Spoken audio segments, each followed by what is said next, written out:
Pero por eso repartís. O fotocopia. Yo la voy a hacer en digital. Después no sé cómo la imprimiré algunas en blanco y negro en mi laburo, Claro, yo voy a y las a imprimir color ya. las pagaré. No sé cuántas imágenes son. Y algunas imágenes las voy a imprimir en mi laburo en blanco y negro y otras las imprimiré a color. No, si imprimís en foto. ¿Cómo? Puede estar un peso y pico. Me parece que me voy a convertir en ladrona porque en el colegio encontré. ¿Fichas? Encontré, no, como si fuesen revistas de arte que han comprado fascículos sueltos y los tengo sin catalogar en la biblioteca. Una pregunta, Vivi. ¿Las fichas qué tamaño son? Las fichas. Números. No importa el tamaño de la ficha, ¿no? Sí. No importa, mi amor. Puede ser la ficha esa que es de este tamaño, que yo no me acuerdo, 5 es. 5 o 3. Y si no, pueden hacerlo también. Computador. Personalizado. No, ¿Cómo personalizado? Media hoja A4. Una A4 más. Así. Un poquito menos, una A4. La mitad de una A4. Sí. A5 sería eso. Yo lo vi así. Número 5, ¿no? A5. Y entra más. Uy, no, pero con medio A4 está bien. Me parece. ¿Con virome? Sí. Bueno, no importa. Son cosas que pasan. Si me traigo mi blanquito. El 28 de julio empezamos Lore, a hablar de Sopota. 28 de junio. No, de junio. Hay una clase La de que suelta. Hay una clase Lore. suelta. ¿Y cuál es Los la anteojos. Y después. Y después. Ahora después yo lo busco bien en Egipto. casa y lo subo. Después subió. Son 3 clases, me parece. Sí, son 3 clases de Mesopotamia. Creo que es la del 28 del 6, la del 16 del 8 y la del 30 del 8. Después yo lo miro bien y te digo. La del 30 del 8. 16 del 8 es egipcios. 16 del 8 es Bueno, empecemos, que nos queda muy poquito de tiempo. Acá, ¿apagás, corazón?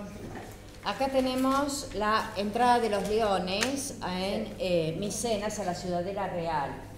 Y podemos ver, ya lo habíamos dicho esto, la construcción con bloques monumentales de piedra en espesor y en tamaño general. Acá tenemos una estructura dintelada, 2 jambas y un dintel. Se está buscando la ortogonalidad, la claridad. 2 verticales, 1 horizontal y arriba un triángulo. Formas netas. En este triángulo aparecen 2 leones en torno a una columna cretense, troncocónica. Y habíamos dicho que es la representación de los caudillos micénicos avanzando sobre Creta. Ya la han podido y ahora no destruyeron la civilización cretense, pero le quitaron todo poder, de modo tal que ahora ha pasado a la Grecia continental y tenemos a los aqueos y jonios. Aqueos y jonios.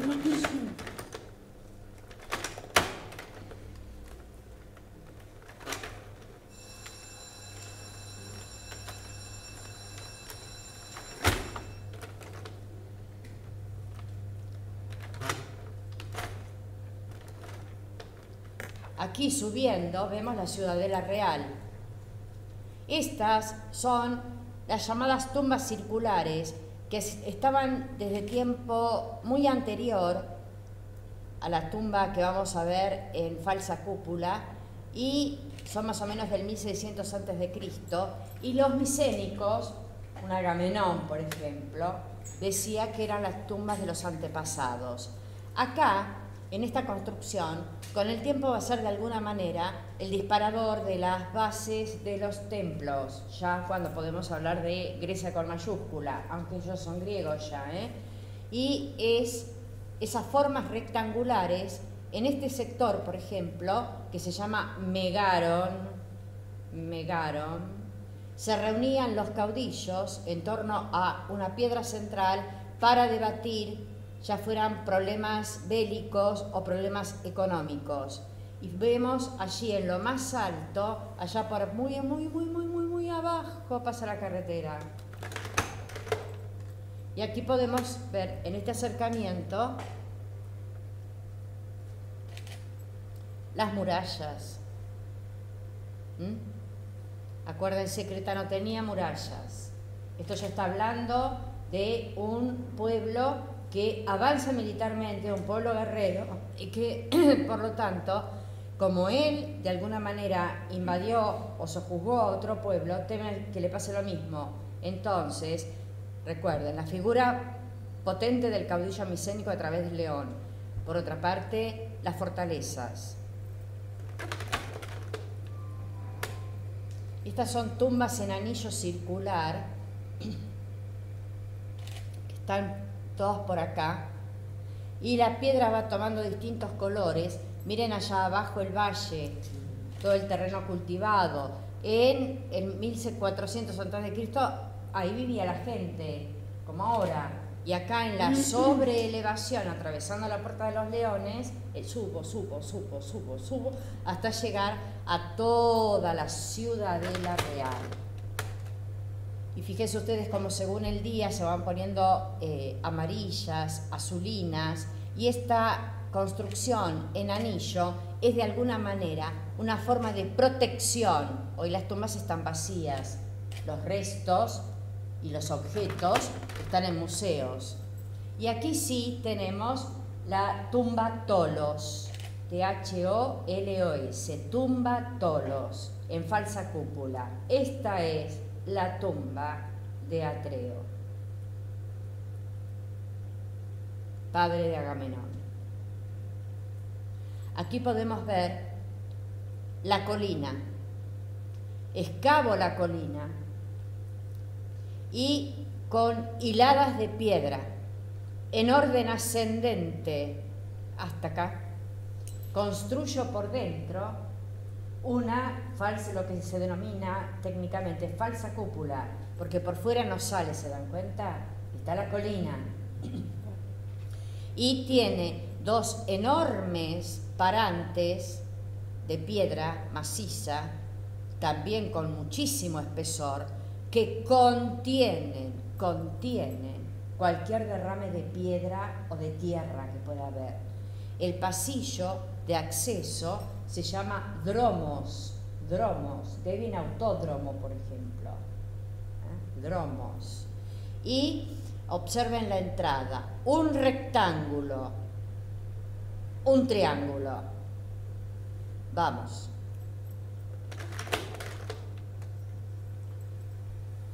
La fachada como hemos visto. Esta es la estructura. ¿Ven? Esta es la colina. Las hiladas de piedra van subiendo hasta sellarse con una última piedra y queda una forma de cúpula, interiormente hablando. Acá la tenemos, 14 metros de alto por 14 metros de diámetro. Esta es la tumba la cámara del tesoro, donde se encontró la máscara de oro de Agamenón y otras tantísimas cosas. Acá está el acceso, dromos. La volvemos a ver. Todo esto estaba tapado, Henry Schliemann, y miren al entrar, también estaba cubierto hasta el techo de desperdicios, de tierra, de piedra, de cosas rotas que una vez unidas tenían significado, cuchillos ceremoniales. Y aquí tienen 14 de alto por 14 de diámetro, hilada por hilada, piedra. Es la tumba, la forma de la tumba que adoptan para los reyes. No, cuidado, el rey no es divinizado, es un caudillo. Y para este lado, ven que hay una entrada también rectangular con un triángulo arriba. Esa es la cámara del tesoro, donde encontró Henry Schliemann la máscara. Y aquí tienen ustedes esta máscara de oro que difiere tantísimo, por ejemplo, de la de un faraón egipcio, porque nosotros acá realmente percibimos que hay alguien muerto. Observen los párpados, cómo están cerrados los ojos, cómo está apretada la boca. Y por otro lado, la nariz es hueca, Entonces, se calza, como les conté en la charla pasada, se calza en la nariz del difunto y toda esta parte va para atrás, para la cabeza.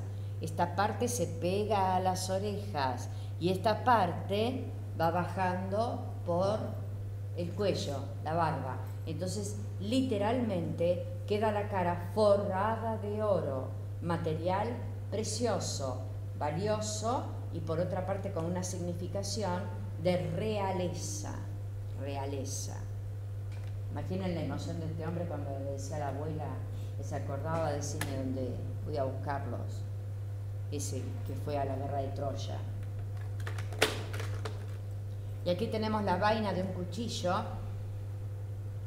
Lo negro, negro, negro, negro es bronce carcomido. Esto es oro. Lo blanco es marfil. Y aquí tenemos un grupo de guerreros micénicos con escudos que ponen en fuga a los leones, equiparándose entonces. No está la crueldad del asirio. No la juzgan necesaria para marcar que igualmente ellos tienen el poder. Entonces aquí enfrentan y huyen al ver la resistencia. Ni son ellos cobardes, ni nosotros. Si había que caer, se cae ante el león. Aquí tenemos una copa en la que podemos observar cómo el trabajo es desde adentro hacia el afuera. Todo lo contrario del cilindro sello sumerio, ¿se acuerdan? Sí. Que era incisa la forma y al pasarla por la arcilla quedaba en relieve. Y aquí nos está mostrando un gran trabajo de orfebrería que han aprendido fundamentalmente al estar en contacto con Creta. Y podemos ver una escena de la naturaleza con árboles, plantas y un animal, un toro, con las patas de atrás levantadas, en una gran carrera que vuelve a aparecer por otro lado. Y la cerámica. La cerámica micénica, como pueden ver, también tiene inspiración en motivos que por el movimiento nos indica plantas marinas o cercanas al agua. Entonces percibimos acá que se tratan como de algas y otros tipos de floraciones que permite el agua. La terminación y la base, mismo color. Conocimiento de un ritmo de comienzo y terminación. Y aquí tienen esta tan simpática que es un pulpito. Miren la cara que pone desolado, porque ven que lo van a pescar. Y fíjense ustedes cómo los tentáculos se desparraman por todo el cuerpo de la vasija. Y además acá tenemos como helechos marinos. Pero lo realmente fundamental es esto. ¿Qué aparece acá? Soldados. La figura del hombre. Lo humano. ¿Ven que el perfil griego es una creación abstracta después?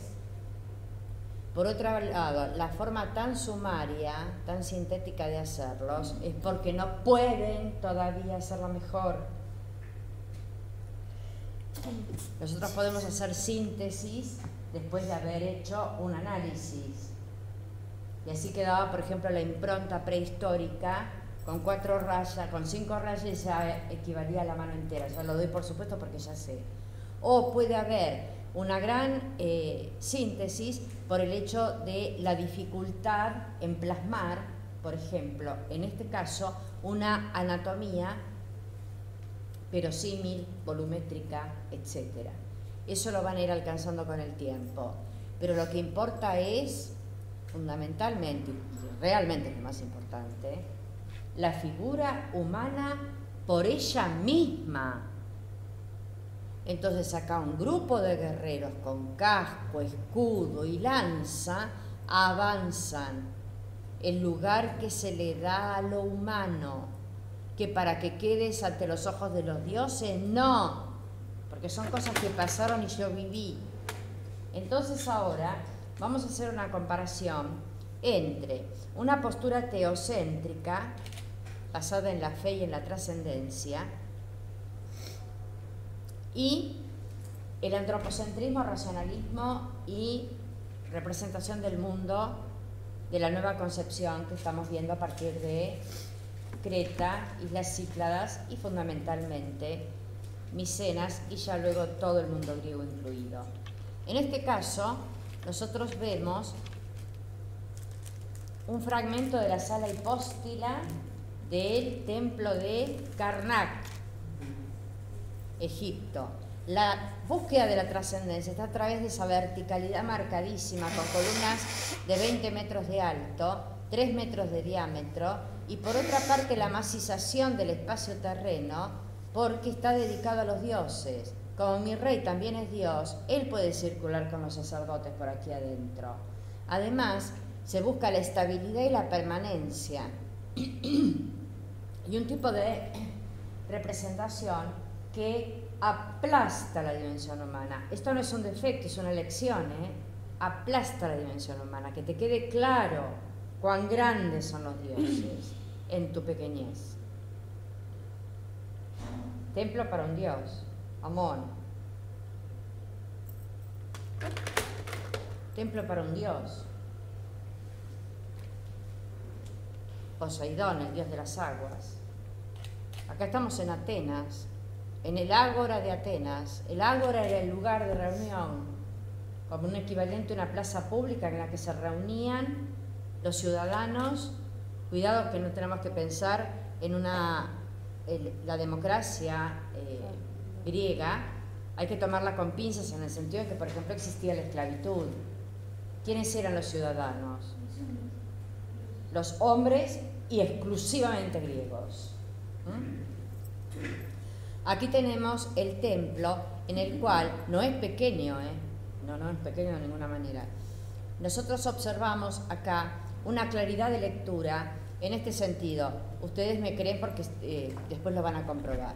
Yo sé que me creen, aunque todavía no lo hayamos visto. 6 columnas de frente, 13 de costado. 2 por 6, 12 más 1, 13. El más grande es el Partenón. 8 de frente, 17 de costado. 2 por 8, 16 más 1, 17. El módulo que toman para medida suele ser el de la columna. Entonces, ese módulo de medida, agrandándolo o achicándolo, tiene que estar en todo el templo. Por lo tanto, si se agranda la columna, proporcionalmente todas las partes cambian en cuanto a dimensión, no en cuanto a forma. Entonces, aquí no tenemos una arquitectura aditiva que va sumando partes, sino una que está pensada de la siguiente manera: el todo es más que la suma de las partes. El todo es más que la suma de las partes. Es decir, que habla de un equilibrio y de un cálculo que predice, preanuncia todo el contexto del templo. Solamente con mirar cómo es la columna abajo, un griego ya sabía cómo era todo el templo, y nosotros también lo tenemos que saber. Este es el orden dórico, y estamos acostumbrados a decir orden dórico, jónico, corintio por el tipo de capitel. El capitel es este en la columna. El cuerpo de la columna se llama fuste. Si tiene base, base. Todo lo que corre a lo largo, en los 4 lados del templo, sobre los capiteles, se llama arquitrabe. Por arriba del arquitrabe, el friso, donde van las esculturas, ya veremos dónde. Coronación de un techo a 2 aguas, frontón anterior, frontón posterior, idéntico al de adelante, cambiando las esculturas de adentro. Parte de adentro, tímpano.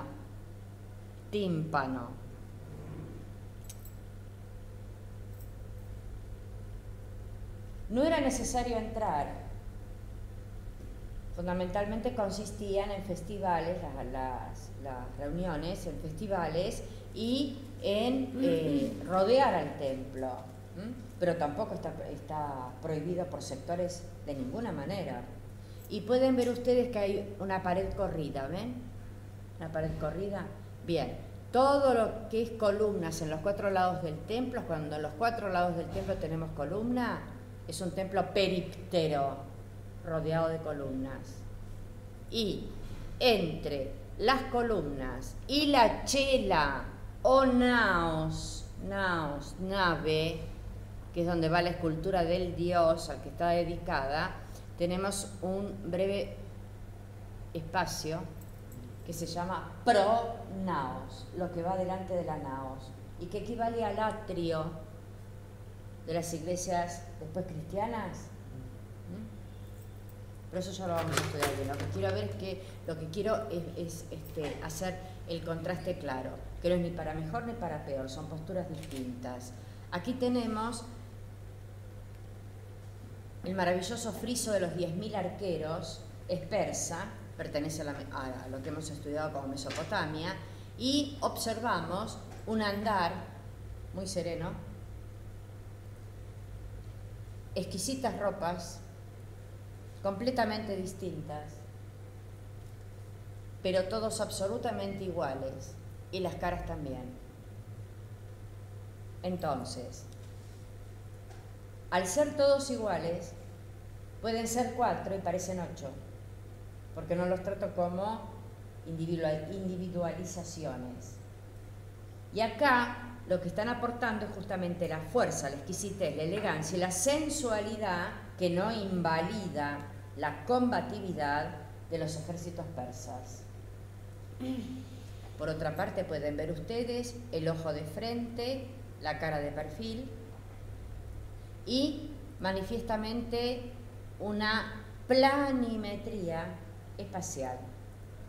Otro elemento, la sensualidad del color, la sensorialidad en todo sentido típico de persas y antes de babilonios. Parte del friso de los 10.000 arqueros persas. El griego, ¿qué va a decir? El humano como figurita repetida, no. Mármol. Esta es una metopa. Metopa es el cuadrado que hay y después vienen 3 columnitas que se llama triglifo. Después viene otra metopa, 3 columnitas, otra metopa y así rodeando los 4 lados del templo. En las metopas van las esculturas. Y aquí tienen ustedes un conocimiento anatómico tanto del animal como del humano que está implicando fundamentalmente no mayor o menor talento en absoluto, sino está implicando un interés determinante por lo humano y por el espacio que rodea a lo humano y por todo lo que rodea a lo humano. Antropocentrismo, racionalismo, mundo. Y esto no implica que no tengan dioses. El caballo está encabritado,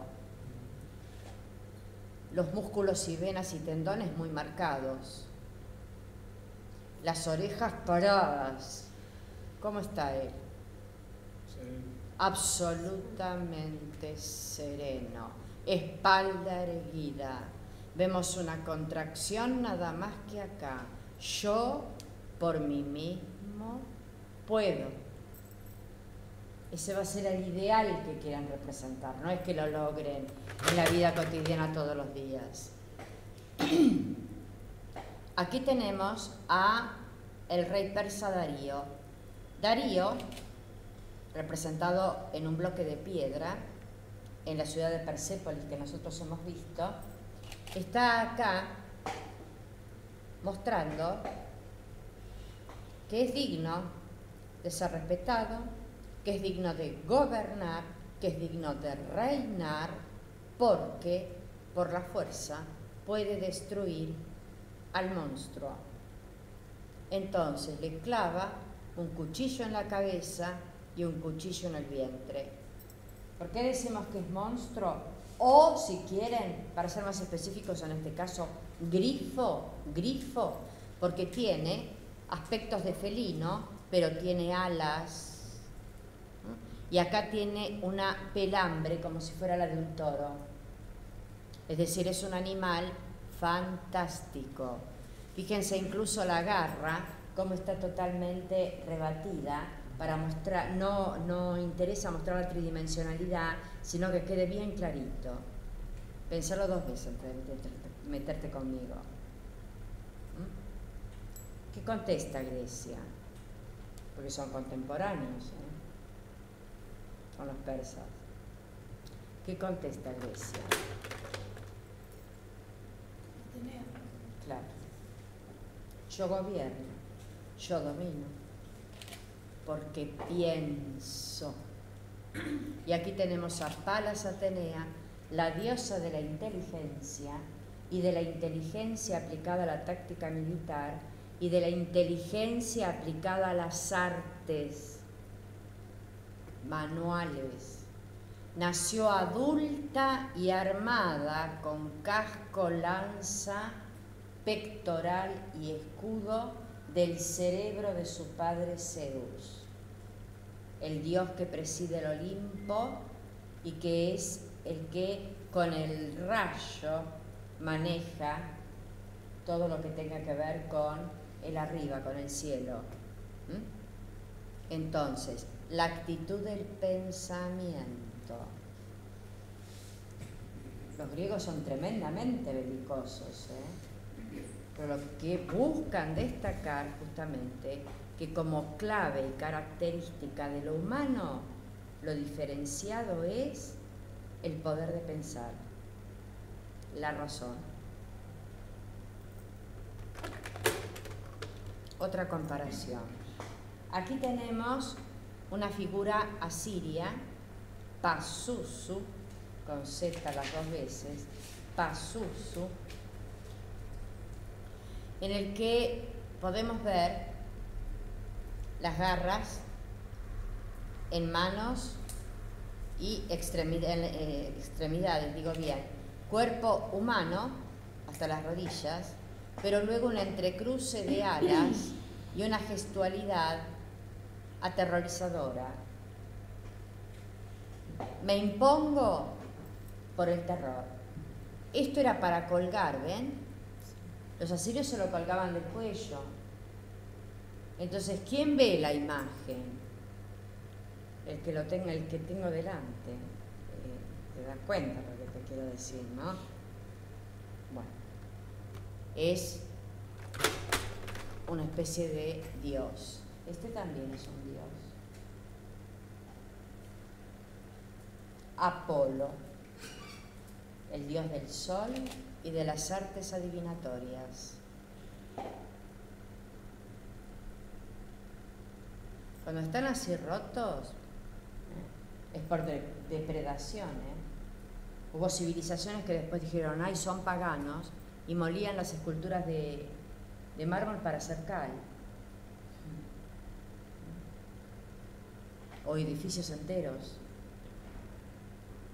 Entonces, no hace falta que esté entero, ¿verdad? Porque ya nos transmite tanta fuerza desde lo humano y una ansia de quien lo produce de buscar el equilibrio y la armonía. Miren cómo en la línea media de la cara parte el esternón, las cejas se unen en la nariz,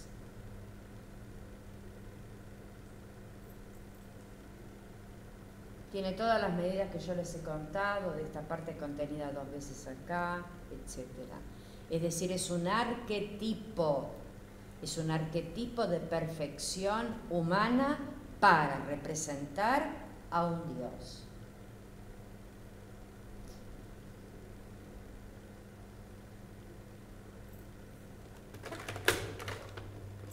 otra comparación. Este es un magnífico relieve enorme en piedra, hay que hacer esto en piedra, de los asirios, donde está mostrando justamente una figura monstruosa, pico, siempre muy agresivo y punzante, pico, cuerpo humano. Miren los músculos, son como cuerdas gruesas, sobresalidas, eso solo ya habla de fuerza y de tensión, aunque aquí aparezca juntando frutos, porque es un dios para los asirios benéfico, aterrorizador para todos los demás.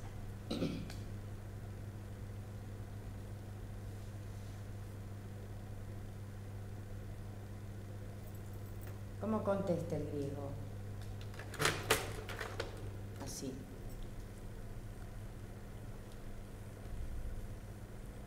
Es una escultura de bronce de 2 metros, del 500 antes de Cristo, prodigio absoluto. Y además un prodigio también absoluto que no la hayan derretido para hacer balas, después otras culturas. Y aquí aparece, hay una ambivalencia, se dice que es Zeus o Poseidón. Zeus o Poseidón. Zeus es el dios que preside el Olimpo y por otra parte es el dios del rayo. Por eso podría estar sosteniendo perfectamente un rayo que va a lanzar. Y que se ha perdido. O hay quienes opinan que es Poseidón, hermano de Zeus, el dios de las aguas, y que tiene un tridente. Con ese tridente a lo mejor lo clava en una roca y de la roca te emana un mar. Sea uno y otro, yo prefiero pensar que es Zeus, porque realmente es el arquetipo como para ser el que preside el Olimpo, aunque tiene caprichos con humanas, tiene amores con humanas, engaña a la diosa que es su esposa, es decir, características ya sabemos cómo son los griegos. La diferencia entre él y los demás es que él no se muere, es eterno y puede incidir en la vida de los humanos.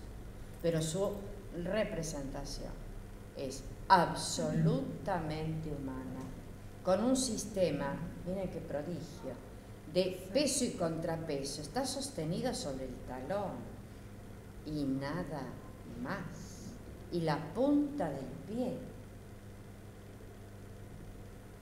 Son 2 metros de bronce.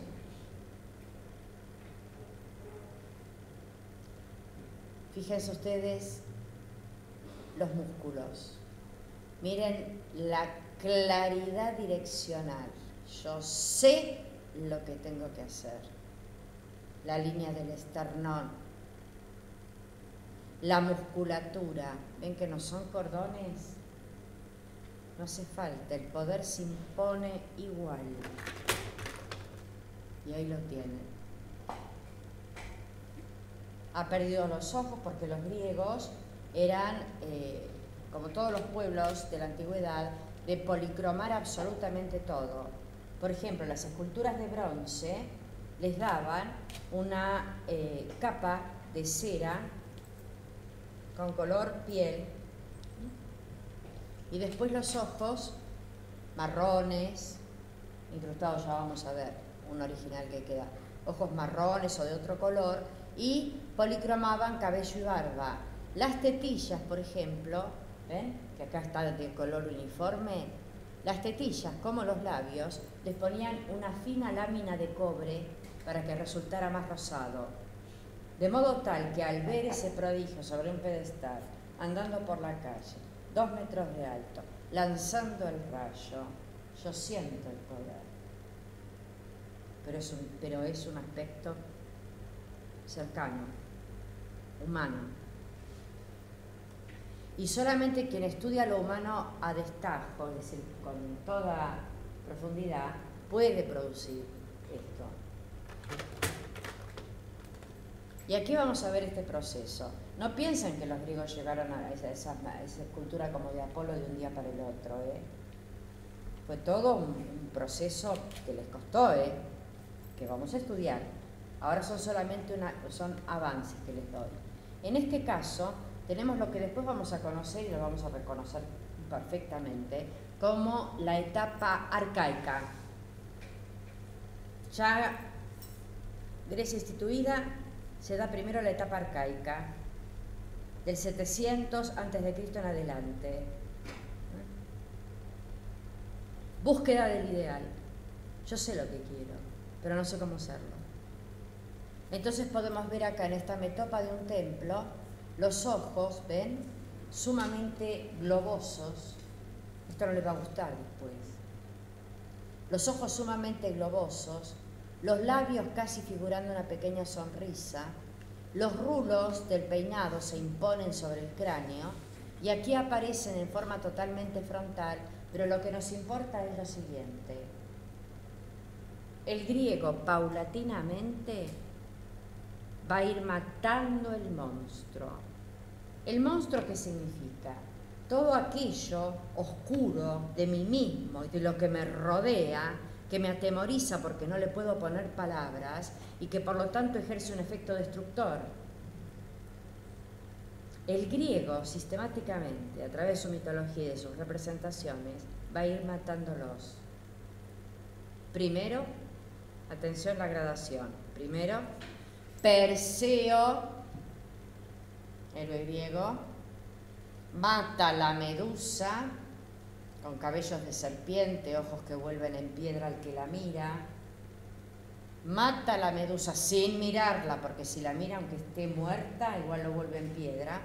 Mata a la medusa con la pura fuerza.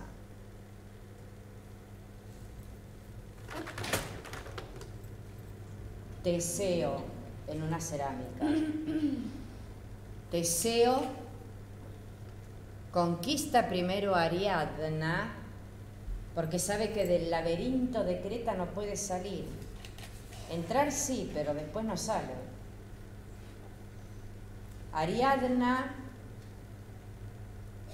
medio hermana del Minotauro, porque comparten la madre, que es Pasífae, le entrega un hilo para que vaya por el laberinto, de modo tal que si llega a matar al Minotauro sepa salir. Teseo mata al Minotauro, efectivamente, un monstruo menos. Teseo mata al Minotauro con la fuerza, pero para llegar y salir, ¿qué precisó? La astucia. Tengo que hacer Ariadna me mira con cariño, bueno, muy bien. Ella la puedo utilizar para entrar, para salir, etc. Fuerza primero, fuerza y astucia. Y ahora, la pura inteligencia. Esta es una esfinge griega. ¿Ven qué distinta que es de la esfinge egipcia? La esfinge griega puede tener cuerpo de perra, alas, cara de mujer. Devora carne humana.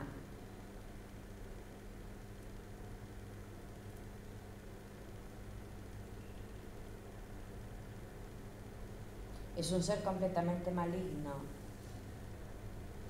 y destructor.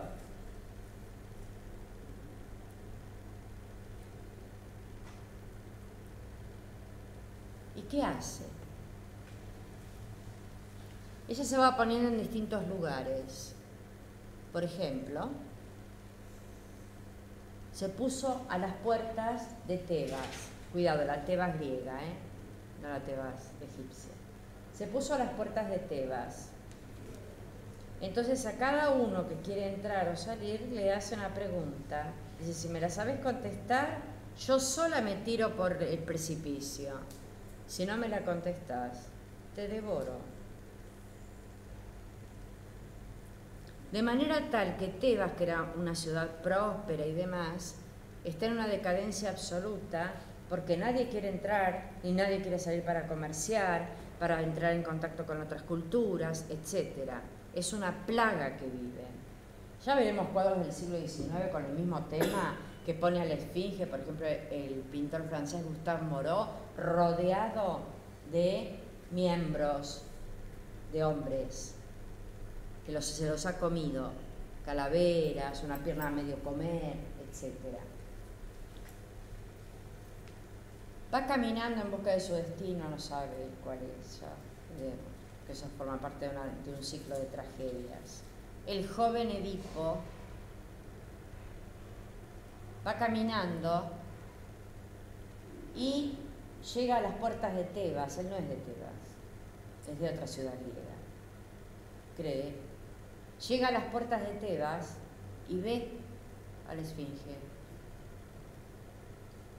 Y entonces la esfinge le dice: yo te hago una pregunta, si vos me la contestás, yo sola me tiro por el precipicio. Si no. Entonces Edipo le dice: ¿cuál es la pregunta? Y la esfinge le dice: ¿qué es aquello que al amanecer anda en 4, al mediodía en 2, al atardecer en 3, y que en cuanto más anda, más débil es? Entonces Edipo le contesta: el hombre. La esfinge se sorprende tremendamente. Dice: sí, esa es la respuesta, pero me la tenés que justificar. Entonces Edipo dice: el humano, al nacer, anda en 4, gatea. Al mediodía, en la plenitud, anda en 2. En el ocaso, anda en 3, la vejez, el bastón. Y cuanto más piernas tiene, más débil es. Cuando tiene 4 gatea es.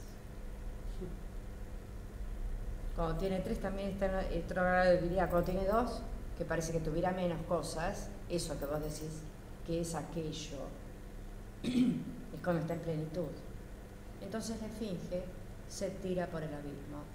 Edipo entra y el rey de Creta, el rey de Tebas, Creonte, le entrega la mano de su hermana como esposa, Yocasta, reina viuda, y él le da la corona como había prometido a quien librara a Tebas de esa maldición. Entonces Edipo pasa a ser el rey de Tebas, casado con la reina Yocasta, muchos años después. Y 4 hijos después se va a enterar de que es la madre. Pero esa es la tragedia Edipo. Entonces, ¿ven la gradación? Fuerza. Fuerza y astucia. Pura inteligencia.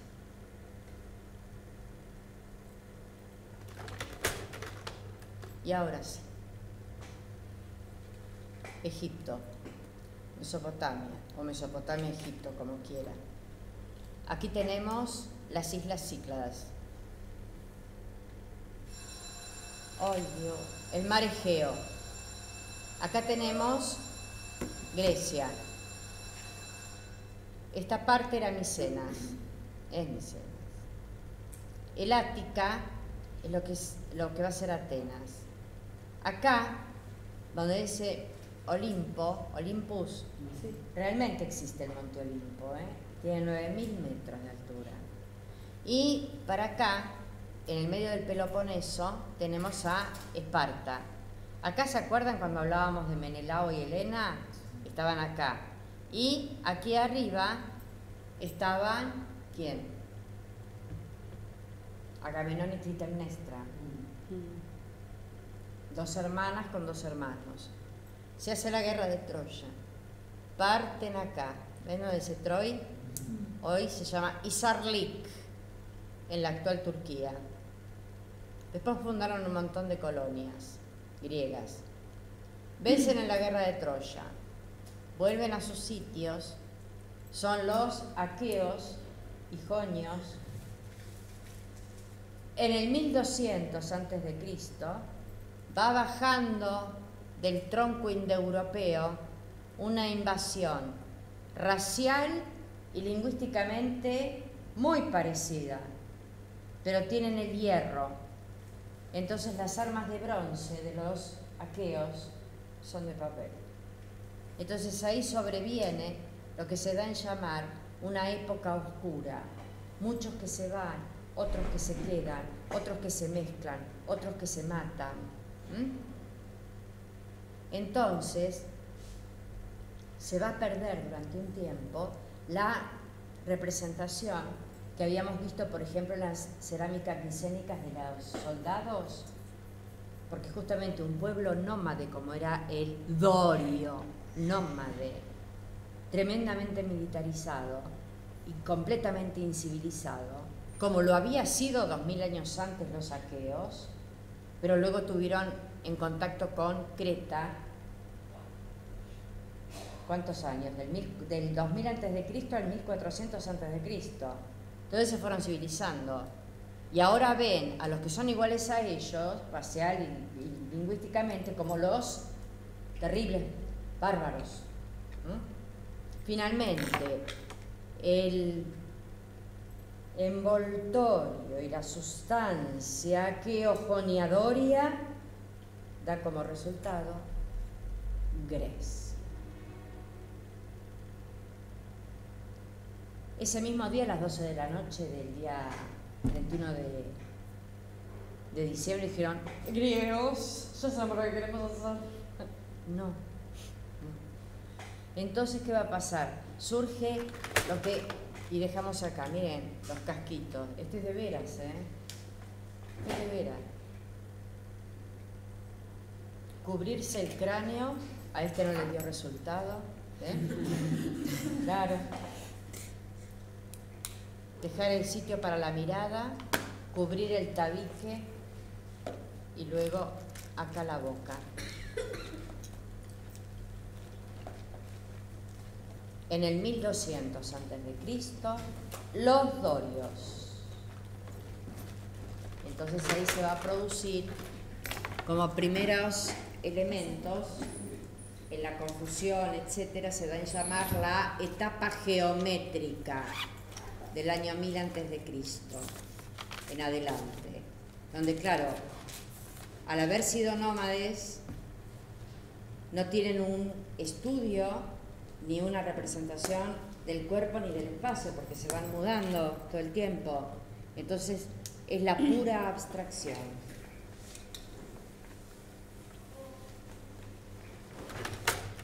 Después, la incorporación del animal.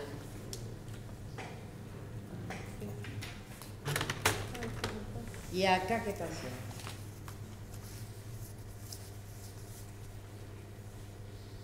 Este jarroncito que ven tiene 2 metros. Miren acá. Exacto. Muchísima geometrización y abstracción. Pero surgió la representación de lo humano. Un guerrero muerto y todos los demás llorándolo. El torso es un triángulo, fíjense ustedes cómo se marcan las barbas, el cuerpo acostado, no hay tridimensionalidad, ese cuerpo se resbalaría de ese lugar. Prendían fuego, el cadáver, incineraban, acá es la despedida final, pero apareció. Es decir, es una forma de quererme representar yo. Y ahí empieza el proceso hacia la representación de lo humano. Chao, profe. Chao, mi amor. Descanse.